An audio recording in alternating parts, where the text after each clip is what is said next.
Hi friend, माझं नाव राजेश आहे. माझं वय 22 वर्षे झालं होतं. नुकताच मी वयामध्ये आलो होतो. माझं कॉलेज पूर्ण झालं होतं. मला नोकरीचे चान्स कमीच होते, कारण मी एवढा हुशारही नव्हतो. आमच्या घरी शेती ही थोडीफार कमीच होती. यामुळे माझे आईबाबा आणि माझा लहान भाऊ गावाकडे शेती करत होते. मला एका मित्राने कामधंदा शोधण्यासाठी एका शहरात आणलं होतं. एका मोठ्या किराणा दुकानात मला काम मिळालं होतं. मला कामाचा काहीही अनुभव नव्हता, म्हणून सुरुवातीला मला पगारही कमीच होता. शिवाय दिवसभर उभा राहून काम होतं. तरी या कामाला मी नाही म्हणालो नाही, कारण खूप दिवसापासून मी काम शोधत होतो. घरच्यांनी मला सांगितलं होतं, आता तू मोठा झाला आहेस, त्यामुळे तू स्वतःच्या पायावर उभा राहा. यामुळे मला काम करून काहीतरी करून दाखवायचं होतं. शहरामध्ये रूमचं भाडं खूपच होतं आणि ते मला परवडणारही नव्हतं. यामुळे मी मालकाला विनंती केली होती की मला तुमच्या एका छोट्याशा खोलीमध्ये राहू द्या. त्यांना वाटलं गावाकडचा पोरगा आहे, त्याला पगारामध्ये रूम करणे परवडणार नाही, म्हणून मालकाने मला त्यांच्या बंगल्याशेजारीच एक छोटी रूम दिली होती. ती पत्र्याची होती. तिथे मी राहत असे. दिवसभर मी दुकानामध्ये असायचो आणि एक दिवस मी जेव्हा आजारी पडलो होतो, तेव्हा मी कामावर गेलोच नव्हतो. माझ्या रूममध्ये मी पडून राहिलो होतो. माझ्या तब्येतीची विचारपूस करण्यासाठी मालकीनबाई माझ्याकडे आल्या आणि मला म्हणाल्या, राजेश, तुला बरं नसेल तर तू दवाखान्यात जाऊन ये. मी म्हणालो, दवाखान्यात जाण्यासारखं माझं काही दुखत नाही, फक्त बरं लागावं म्हणून मी आज आराम करत आहे. मालकिनीला मी असं म्हटल्यावर त्या मला ठीक आहे म्हणाल्या. मालकिनीचं वय बरंच झालं होतं, पण या वयातही त्या खूप देखण्या दिसत होत्या. त्यांच्याकडे पाहिल्यावर मला वाटायचं, मालक खरोखर नशीबवान आहेत. त्यांना या वयातही ते किती किती मजा करत असतील. मी वयात आल्यामुळे असे विचार माझ्या डोक्यात येत होते. मलाही वाटायचं, आपणही पैसा कमवून अशी एखादी सुंदर बायको करूया. त्या दिवशी मालकीनबाई माझ्याकडे 2-3 वेळा आल्या होत्या. त्यांचं एवढं दाट येण्याचं कारण माझ्या लक्षात येऊ लागलं होतं.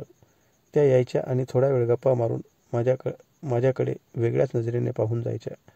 मला समजलं होतं की मालकिनीला आपल्याकडून काय पाहिजे आहे ते. आमच्या वेगवेगळ्या विषयावर गप्पा झाल्यावर मी तिला म्हणालो, मालकीनबाई, खरंच मालक नशीबवान आहेत. त्यांना तुमच्यासारखी सुंदर आणि देखणी बायको मिळाली आहे. मी सुरुवातीला तिचं असं कौतुक केल्यामुळेच तिला खूप बरं वाटलं होतं. नंतर ती मला मालकाविषयी सांगू लागली. ती म्हणाली, काय सांगू तुला, आमचं मालक नुसतं पैशामागं पळत आहे. घरात आपल्या बायकोला काय लागतं काय नाही याचा ते विचारच करत नाहीत. पैसा म्हणजे सर्वस्व नाही. घरात सुख शांती नसेल तर त्या पैशाला काडीचीही किंमत नसते. मालकीन मला असं बोलल्यावर मी ओळखलं की या वयातही मालकिनीला मालक संतुष्ट करत नाहीत आणि म्हणून त्या चिडलेल्या दिसत होत्या. माझ्याकडे त्या सारखं पाहत होत्या. त्यामुळे मला वाटलं माझ्याकडून त्या तीच अपेक्षा करत असतील. त्या पुन्हा मला म्हणाल्या, खरं सांगू का तुला, तुझ्यासारखे तरुण मुलं मला खूप आवडतात.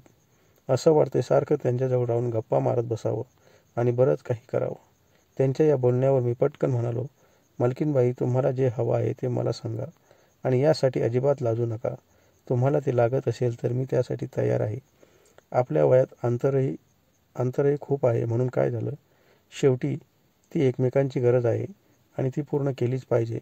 नाहीतर माणसाचं कोणत्याच कामात लक्ष लागत नाही आणि सारखी चिडचिड होते. माझ्या या बोलण्यावर मालकिनीच्या सारं लक्षात आलं होतं. पण त्या मला अचानक म्हणाल्या, या वयात घासाघासी नको रे बाबा, मला खूप त्रास होईल. मालकाने मला खूप दिवस त्या गोष्टीपासून दूर ठेवलं आहे.